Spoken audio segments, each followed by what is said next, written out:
flying at 60 feet at night over the water, something I wouldn't like to try on this aircraft, even on a nice day, despite all the aids we have. I think the reason they were successful with it is that they trained as a crew, the 7 people, with one person flying the aircraft, one person looking at the lights to check the height above the water, and one person checking the heading, and the other people checking out, looking out for any enemy fighters, etc.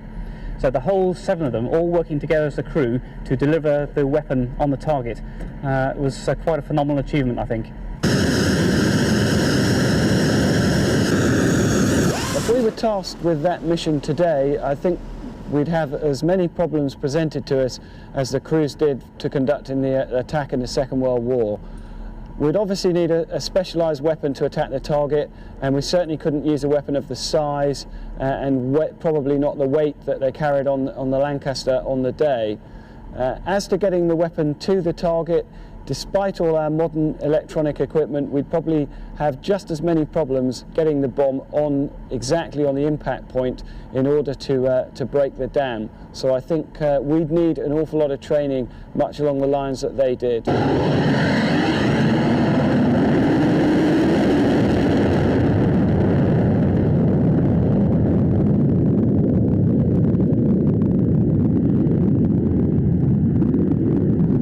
Was asked to do it again today and managed to achieve a hit, then you'd still consider it to be a remarkable achievement.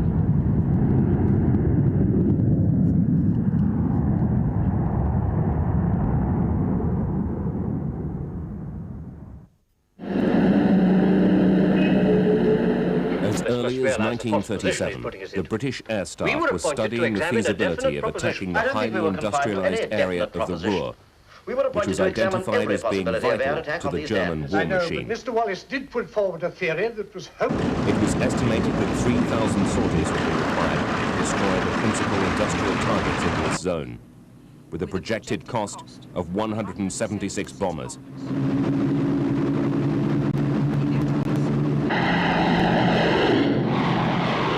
The Air Targets Subcommittee then put forward another plan, agreeing with Air Ministry officials that neutralization of 45 defended targets would prove difficult. It proposed as an alternative just 2 targets, the Mohne and Eder dams. Disruption of the Ruhr industry would be the inevitable consequence of the dam's destruction. Millions of cubic meters of water would be released, flooding the area and causing severe shortages for hydroelectric power stations, steel production and other industrial processes. Bomber Command replied by drawing attention to the solidity of these structures, against which all existing bombs would be inadequate. At the optimum point for bomb detonation, a gravity wall dam would be about 40 feet thick. At this time, the heaviest bomb in the RAF arsenal was 500 pounds. It became clear that the RAF did not have the capability to execute an attack of this sort.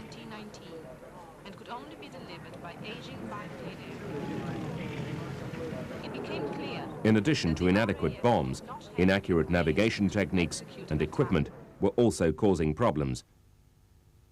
In 1941, the Air Ministry's Butt report concluded that only 1 in 10 bombers were getting within 5 miles of their target. In 1941, the Air Ministry's Butt report concluded that only Despite Bomber Command's shortcomings, German dams figured prominently in the minds of some British planners. Despite Bomber Command's shortcomings, the Ruhr industry figured prominently in the minds of British planners. Meanwhile, All right, Collins, go ahead. Tests were carried out to try to determine exactly how much explosive would be required to breach these enormous structures. Quite independently of the Air Ministry, an aeronautical engineer called Barnes-Wallis was examining the possibility of destroying natural sources of power.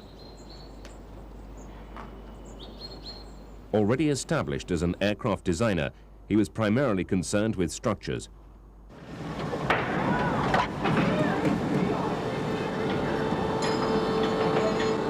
The unique or unusual structure of the Wellington, applying Barnes-Wallis's geodetic principle, supplied the Wellington with a great deal of strength for a given weight of material. The aircraft could also sustain considerable damage in action when geodetics might be shot through. These members here could be cut. In fact, here is a repair joint, and the aircraft could return safely back to base. Many pilots and aircrew who visit us today at the museum say they owe their lives to the fact that they were in the good old rugged Wellington. For the first 3 years of the war, the Wellington had been the RAF's main bomber. In designing this, Wallace had studied the bombs it would have to carry and was only too aware of their impotency. Between autumn 1939 and autumn 1940, he studied every aspect of bomb design and the chemistry and physics of high explosives. After painstaking research, he came up with a rough design of a 22,000-pound bomb. The bomb itself was dropped from high altitude, hit the ground at twice the speed of sound or near enough, penetrated to about 100 feet in the ground. Wallace's detailed study had revealed conclusively that the maximum damage was not caused by the expansion of gases by an exploding bomb, but by the maximum damage created in the surrounding ground. By the expansion of gases by an exploding bomb, but by the shock wave created in the surrounding ground. If the bomb could penetrate the Earth, the explosive force would effectively be locked underground, causing a mini earthquake. Barnes-Wallis considered further developments of the Wellington bomber to carry these new heavy bombs of his, and he looked at many designs of 4-engine and 6-engine bombers like this aircraft, which was called the Victory bomber, which would have in fact carried his 10-ton Grand Slam bomb. It would almost certainly have been built in the same manner as the Wellington, with this unusual geodetic interlaced structure. Air Chief Marshal Sir Wilfrid Freeman, though keen on the 10-ton bomb proposal, pointed out that Wallace's big machine required to deliver it could not be designed, tested and built without serious interference with existing aircraft production. The introduction of a new bomber type had hitherto taken up to 6 years. In the current war situation, this was plainly unacceptable. After a year's deliberation, the air staff rejected the twin concepts of Big Bomb and Victory Bomber. Meanwhile, the model dam experiments continued in earnest. The results of tests were still discouraging. The best achieved predicted that 15,000 pounds of explosives detonated 100 feet from the face of the dam could cause severe damage, but not structural failure. Simultaneously, Wallace was investigating other methods of achieving more accurate weapon delivery, which would allow an explosive charge to be smaller and perhaps negate the need for a new, bigger aeroplane.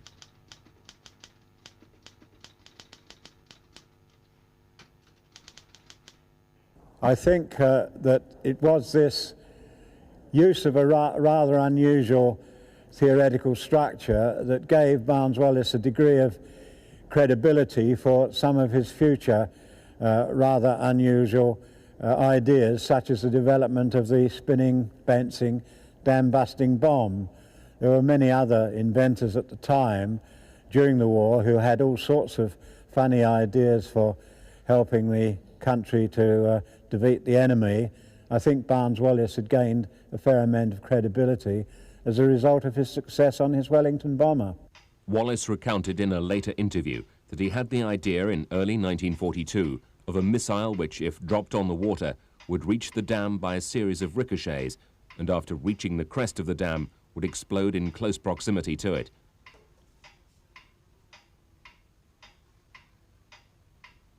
He commenced experiments in his back garden in Surrey in April 1942. Watch it, Christopher. 4, 3, 2, 1, fire. Fire, that's good. I first started in my own garden using a family wash tub and firing little balls that size out of the catapult and found that they would jump off the surface of the water. Then Wallace moved to the ship testing tank at the William Froud Laboratory at Teddington. You all ready? Once again.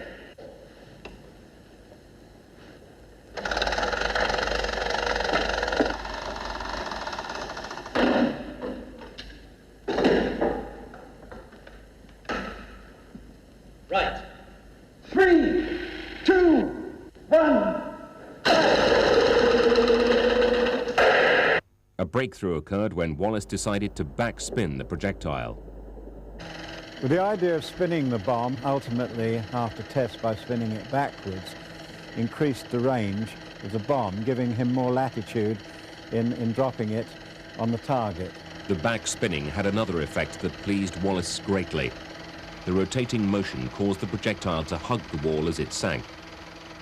Based on these results, the mine would explode in contact with the wall, having been automatically triggered to detonate at a depth of 30 Now feet. we switch to one of the big testing tanks. Watch it.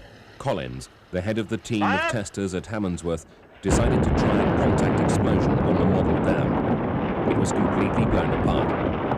For the first time, it was realized that the dam could be breached with a reasonable amount of explosive, providing the bomb could be made to explode in contact with the concrete.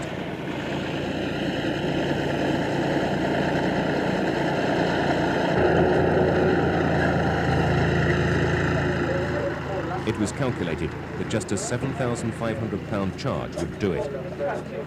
Even with the casing, this was just within the lifting capabilities of Bomber Command's latest aircraft, the Lancaster.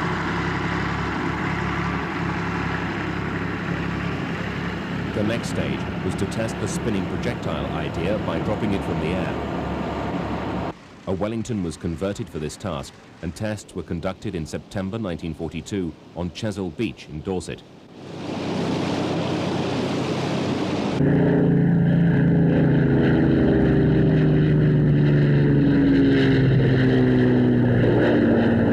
Early tests were discouraging.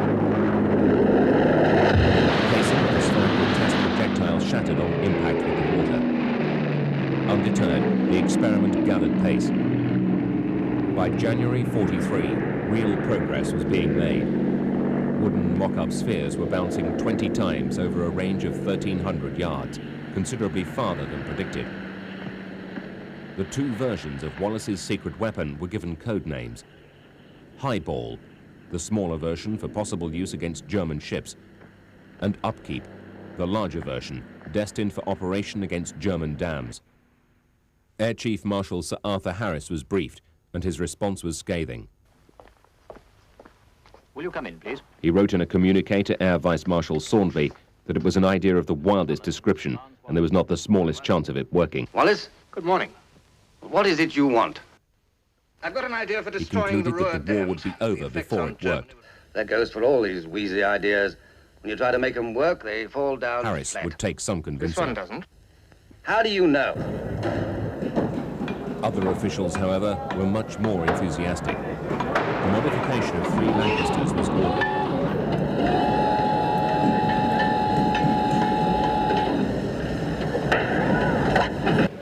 There was now some urgency. The optimum time to attack the dams was when the German reservoirs were full. This occurred in May. Time was marching on, and Upkeep was still only on the drawing board. I was on a small team which Barnes-Wallis formed to do the design and operational drawings of the actual bomb itself, of Upkeep itself. Initially, the Upkeep was covered with wooden slats to make a ball shape of it, 80 inches in diameter, because Barnes-Wallis's work until then with very small scale models up to the half-scale model which was dropped from a Wellington were all spherical, and he felt that this was the right way to go about it. The wooden slats were bolted on to this steel surface so that they formed a curve up over here, and this is 48 inches diameter, but the sphere at its maximum diameter would have been 80 inches. When the first one of these were dropped in test from a Lancaster, the force of hitting the water split the wood off, and there was no way that we could find in the time available of holding the wood in position. And the film that was taken of that particular flight shows the bomb hitting the water and the wood flying off in bits, and then this steel piece carrying on bouncing as Barnes-Wallis had intended the spherical thing to do at any rate. So that gave him the encouragement to forget the ball-shaped bomb and actually use this cylindrical shape as the weapon which was actually dropped on the dams. Another setback was then encountered. The bare cylinder repeatedly shattered and sank. It was concluded that unless the height of the attacking aircraft was reduced, the operation would fail.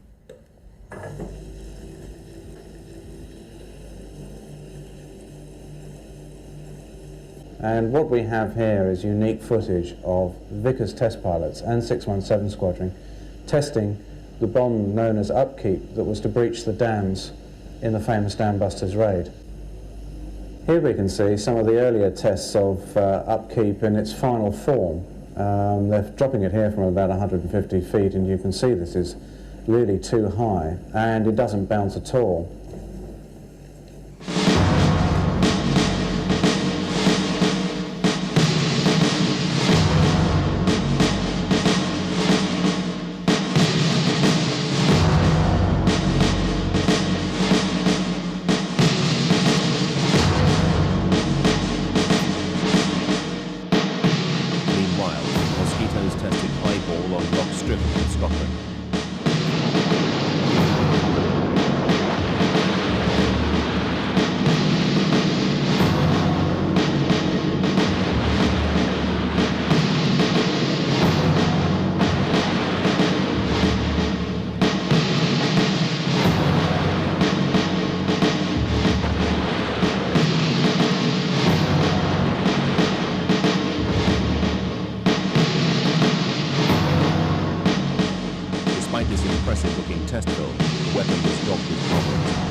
In Lincolnshire.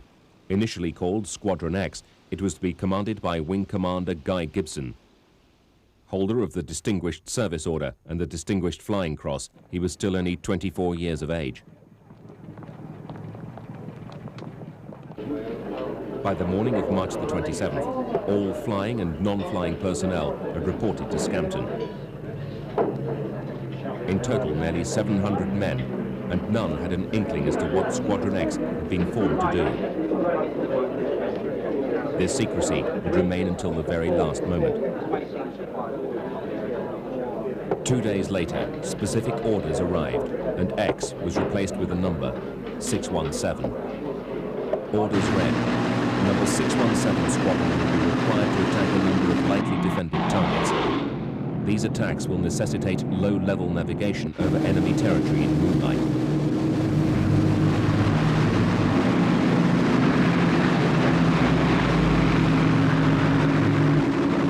On March the 16th, Gibson took a Lancaster over Derwent Reservoir near Sheffield to test his ability to fly at the required height. In daylight, despite problems posed by the surrounding hills and some industrial haze, this proved comparatively easy. When he tried at dusk, however, he nearly crashed. It was clear that intensive training would need to commence immediately. Gibson said, all I know at this stage is that it will be done with Lancasters flying at low level in moonlight, and training will also include formation flying. We had done 1 or 2 low-level flights, but not in close formation.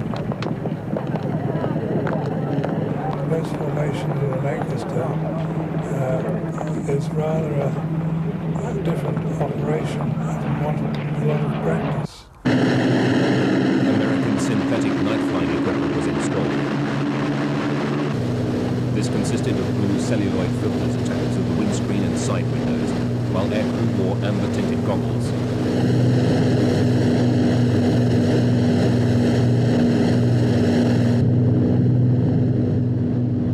It seemed very, very low indeed, 150 feet.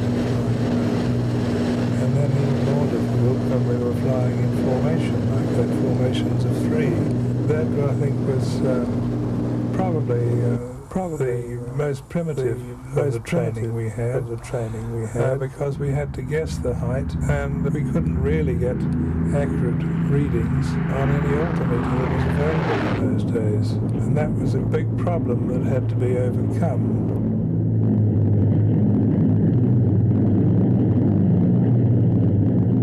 You had trees, you had high tension wires, you had all kinds of obstacles, even some balloons.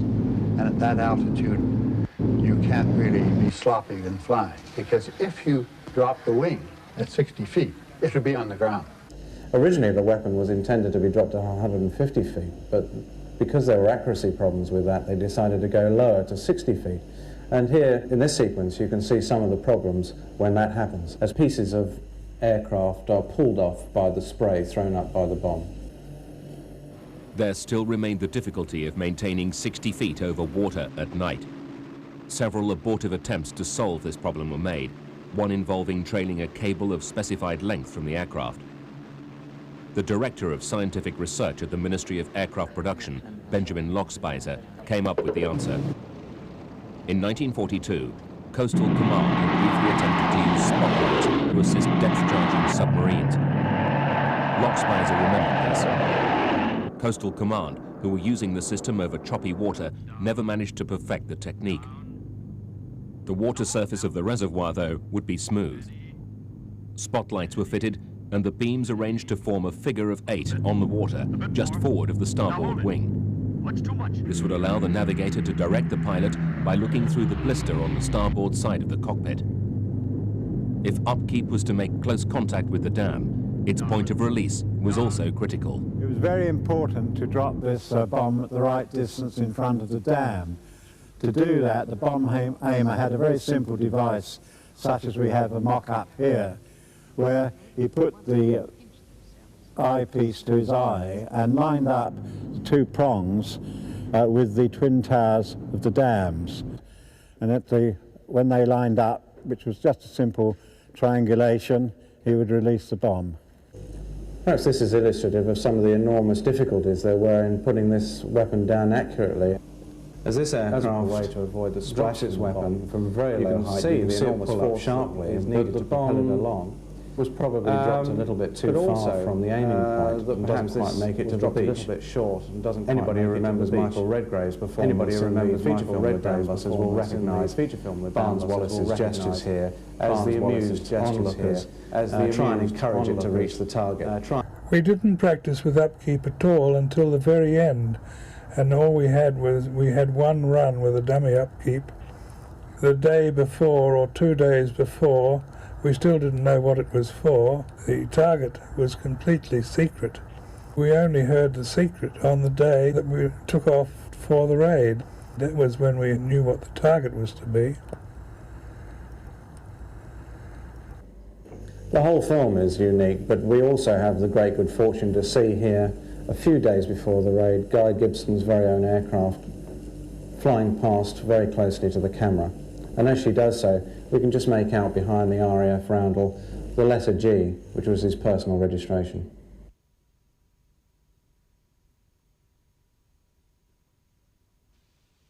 The 20 modified Lancasters arrived at Scampton in dribs and drabs during April, the last being delivered the day before the attack.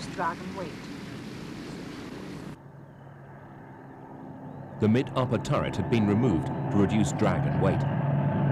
The bomb bay doors fared in, and 2 V-shaped brackets were installed to support the barrel-like bombs. A belt linked this to a hydraulic motor positioned in the fuselage. A few days before the raid.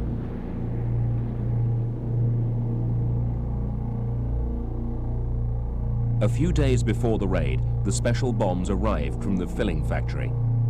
The final version of the upkeep mine comprised of a cylinder approximately 60 inches long by 50 in diameter. It weighed 9,250 pounds and contained 6,600 pounds of Torpex underwater explosive. In these 3 holes here, there were hydrostatic fuses, which hydrostatic pistols were the proper name for them, which were set to the depth that Wallace had decided was right and proper, which was in fact where the bottom of the dam wall and the ground level intersected. And when the mine had sunk to that depth, the hydrostatic pistols would fire and the bomb would blow up, cracking the concrete of the dam and allowing the weight of water to do the rest. The whole attack procedure would be a team effort. The pilot would be responsible for the line, while the remaining two gunners the navigator for the height, with tracer. the flight engineer for the aircraft speed, the On bomb the aimer for the range, while the remaining two gunners would strafe the defences with tracer.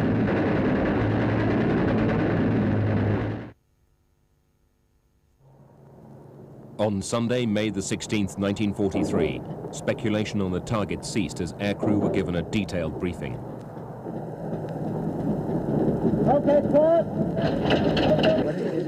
At different times during the day, bomb aimers and gunners joined pilots and navigators to study models of the Mohne and Eder dams and photographs and maps of the other routes. Thereafter, discussions and briefings became virtually continuous for over 5 hours. The Met Men's forecast was favourable. The raid was definitely on. Gentlemen, it will be 14:26. The 19 Lancasters were to take off in 3 waves. Wave 1, consisting of 9 aircraft, would take off in groups of 3, separated by 10-minute intervals. Their targets were the Mohne, Eder and Eder. Wave 2, 5 Lancasters, would attack the Eder independently, while the remaining 5 would act as an airborne reserve, taking off 2.5 hours after the other waves.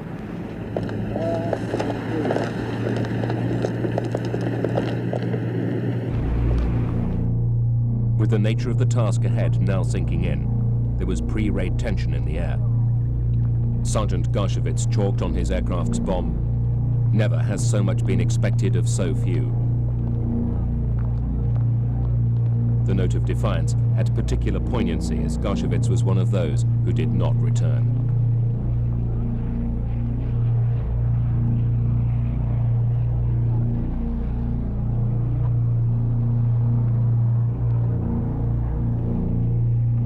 At 21:28, the green Aldis lamp signaled the time had come. Operation Chastise was underway.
Settings for takeoff would be maximum at +12, which you can see on these boost gauges in front of me.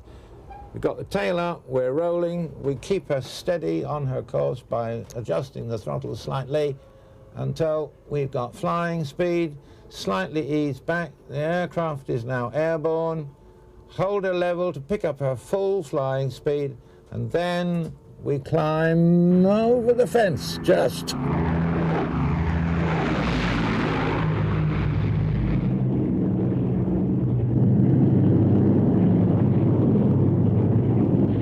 They encountered stronger winds than anticipated. Not only did they reach the enemy coast late, but in the wrong place. Crossing the heavily defended Walcheren Island, the Lancasters hastily adjusted course. Flying at such low altitude, complete accuracy of navigation was proving impossible. the aircraft drifted off track several times during the flight. To add to their problems, there were concentrations of flak that had not been predicted. Gibson was forced to break radio silence when a pocket of 12 searchlights east of Dulmen was encountered. The second trio, commanded by Squadron Leader Young, experienced similar problems to the previous flight, though all 6 arrived at the target relatively unscathed. The third flight of 3 aircraft, however, were less lucky. Flight Lieutenant Astle flew into flak and crashed in flames. All 7 crew members were killed, the extremely low altitude making an aircraft abandonment virtually impossible.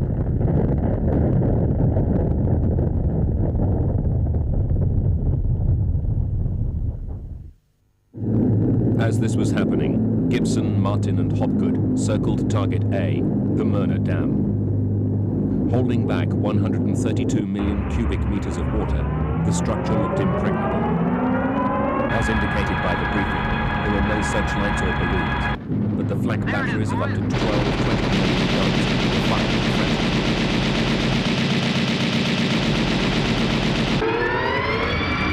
The flak guns on the dam sluice towers would be able to shoot almost horizontally at the approaching attackers. 230, steady, 235, steady, 240.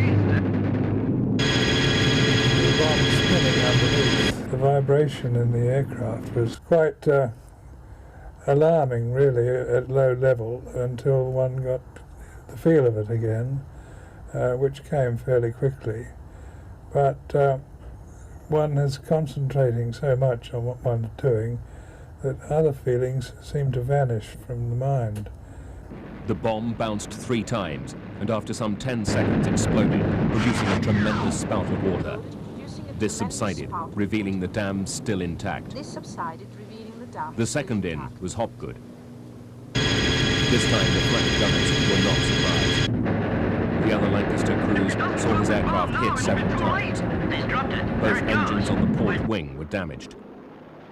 In all the confusion, the upkeep mine was released late.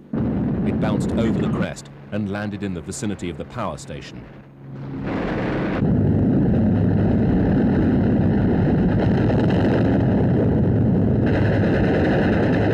Hopgood struggled to 500 feet before the Lancaster exploded.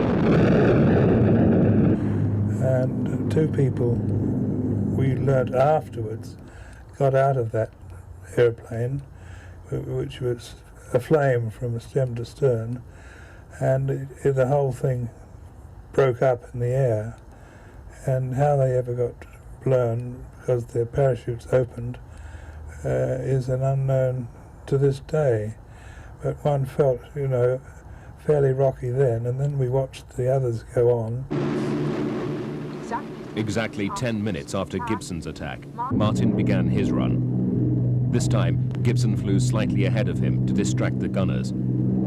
In spite of this brave precaution, Martin's aircraft was damaged. The mine sheared off to the left, and once more the disappointing code word for explosion but no breach, Donner, was transmitted.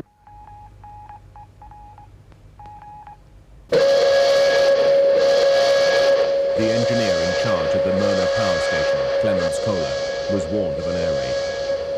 Realizing the devastation that could occur if the dam was whole, he telephoned his superiors. His insistence that a serious threat existed was brushed aside, and no warning given to the inhabitants of the valley.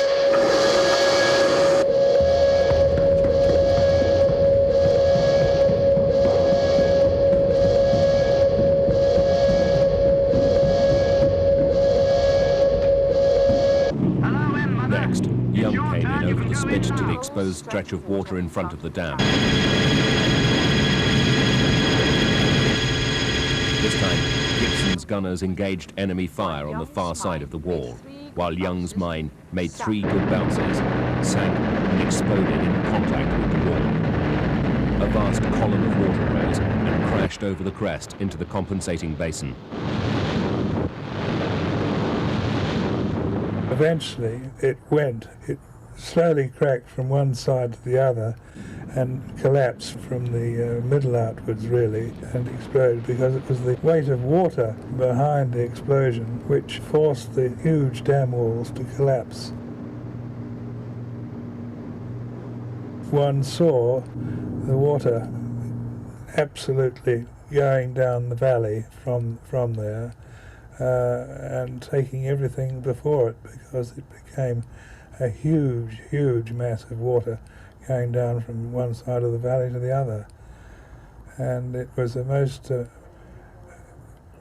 suppose, a rather an eerie feeling to begin with, even though we had achieved the first target and broken the walls. Remote from the unfolding scene below, the Lancaster crew observed without comprehending its full significance. When we left the Mohne Dam and headed off for the Eder Dam, the mist that forms everywhere over Europe at that time of year was starting to cover the valleys. Anyway, we were running down on what we thought was the Eder Dam, and we found out that it wasn't, and Gibson called up, "Where are you, David, where are you?" And I said, "Well, I think we're lost for the moment." And he said, "Well, just lift up a bit and I'll fire a Very pistol and you'll be able to see it and get your bearings." The straggling aircraft found the target.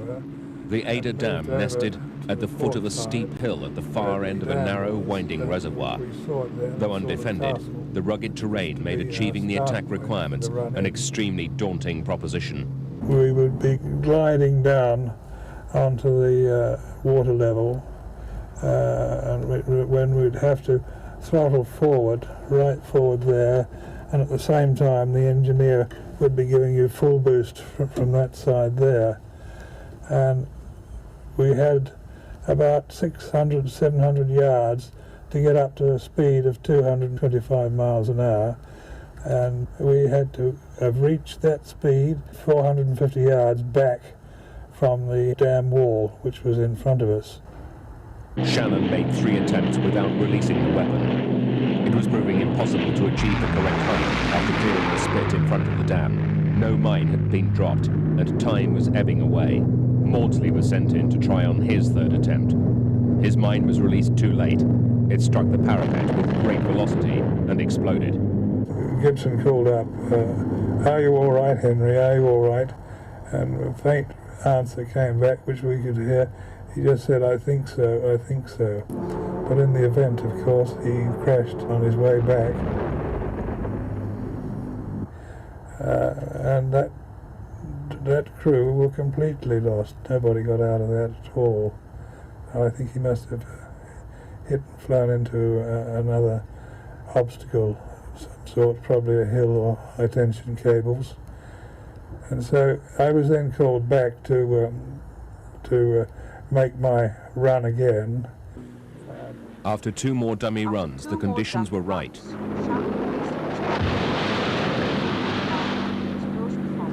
And I was doing my steep climb again to get over the hill on the other side, when my rear gunner shouted out. He said, "I think you've done damage, I think you've done damage." Shannon had weakened the structure.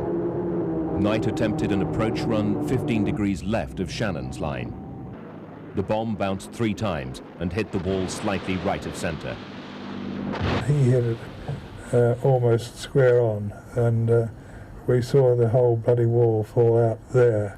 And there was tremendous elation from that time on that although we'd had some losses going in and losses over the dam, at least we had broken completely 2 of the targets that we were given. The work of the first wave was complete.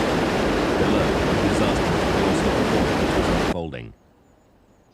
The crews of the second wave were briefed to attack the Sorpe Dam. This was of a completely different design to the gravity wall construction of the Mohne and Eder. It had a sloping face of far shallower incline.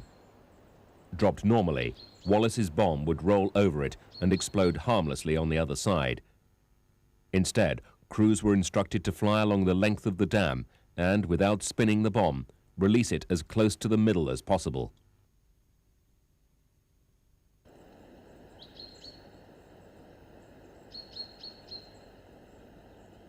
En route for the Sorper, 2 Lancasters were forced to return to Scampton, and a further 2 were shot down.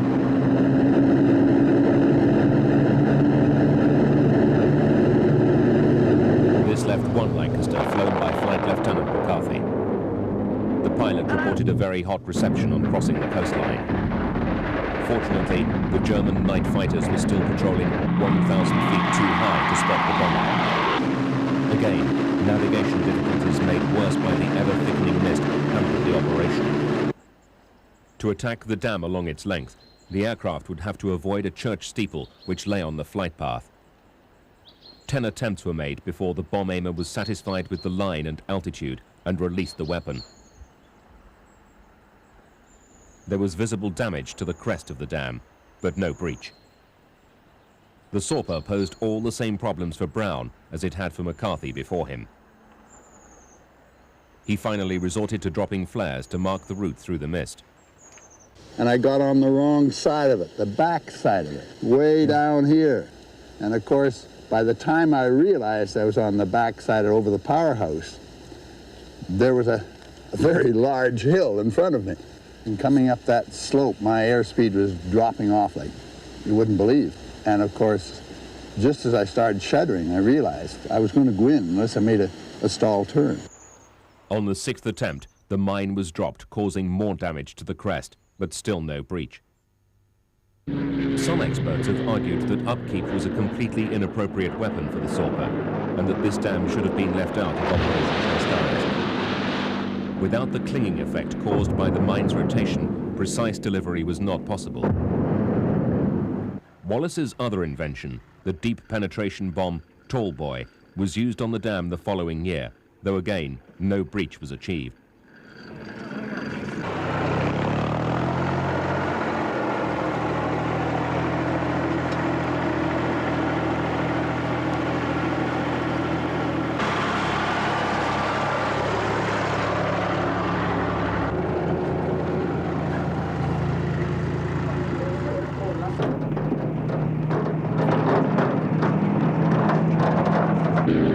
This and the bigger version Grand Slam were used very effectively, however, in the closing stages of the war. On March 19, the viaduct at Arnsberg was attacked by Lancasters of Bomber Command, using 6 22,000-pound bombs. This viaduct was one of the 3 main ways of escape out of the Ruhr left to the Germans.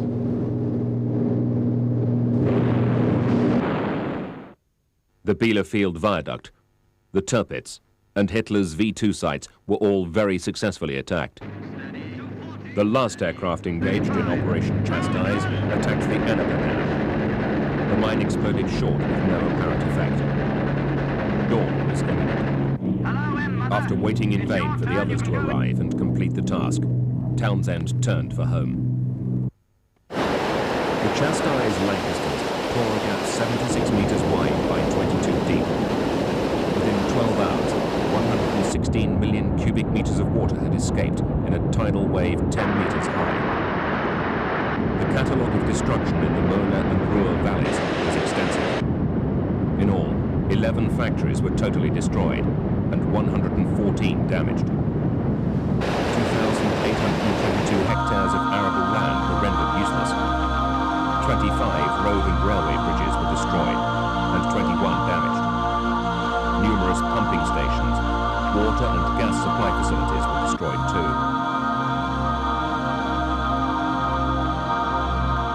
Such is the tragedy of war. The human price was also high. The final official figures for the Mohne were 1,294 casualties, 92 houses destroyed, and 971 damaged.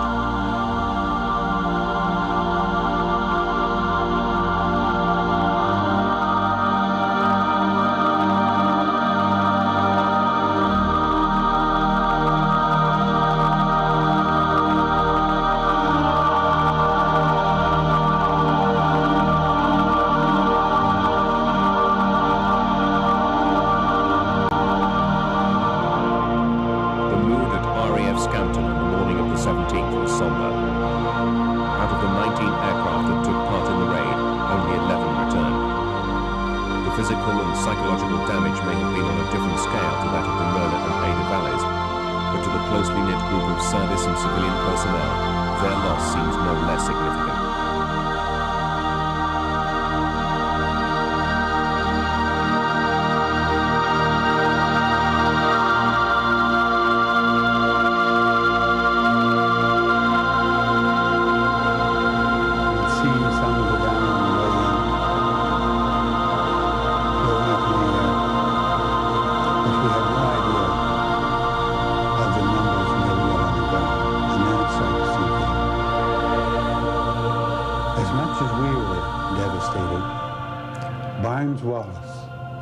Just beyond himself.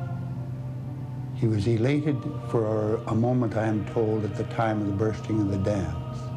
But when he started to find out about the discovery of the losses, he began to cry. He didn't expect to have that sort of losing so many young men, fine young men.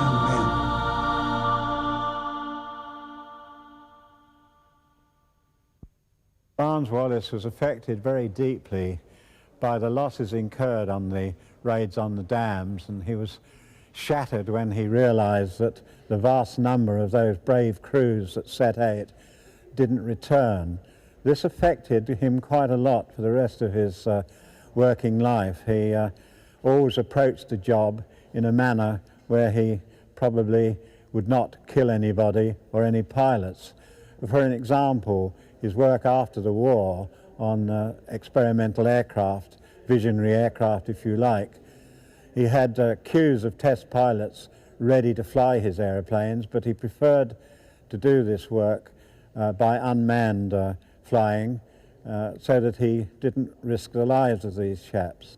He went as far on one of them of designing a man-carrying Wild Goose visionary aircraft, but halfway through this, when it was half built, he had it cancelled and went ahead with radio-controlled instead. We're in the control room of Barnes-Wallis's stratosphere chamber, which he built soon after the war as part of his new research and development department, housed in the old clubhouse at Brooklands. His ideals were for high-altitude supersonic flight over long ranges, for which he adopted the swing-wing design. As you see here is Barnes-Wallis's Swallow with the wings swept back as it would be for supersonic flight, and they would be swept forward about a pivot here for subsonic flight, takeoff and landing. It is this principle, of course, which is used in the famous Tornado aircraft, some of which are flown by 617 Squadron of the Royal Air Force today.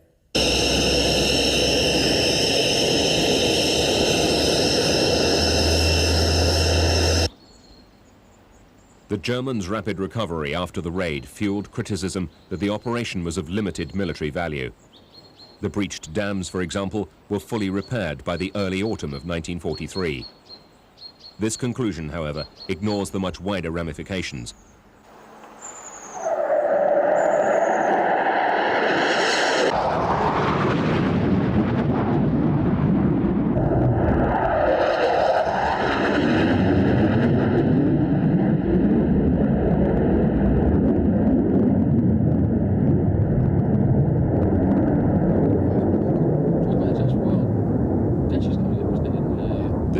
Were forced to divert valuable equipment and labor to effect repairs. 10,000 troops and complex defense measures were taken just to protect German dams. In Britain, the credibility Wallace had gained led to rapid development of his big bomb theory. In addition, the operations value in the propaganda war cannot be underestimated. Striking post-raid reconnaissance photographs, for example, were widely distributed in the Allied media and in leaflet drops over enemy territory. The resulting positive effect on Allied morale was substantial. For all these reasons, it must be concluded that Operation Chastise was a significant contribution to the Allies' victory in Europe.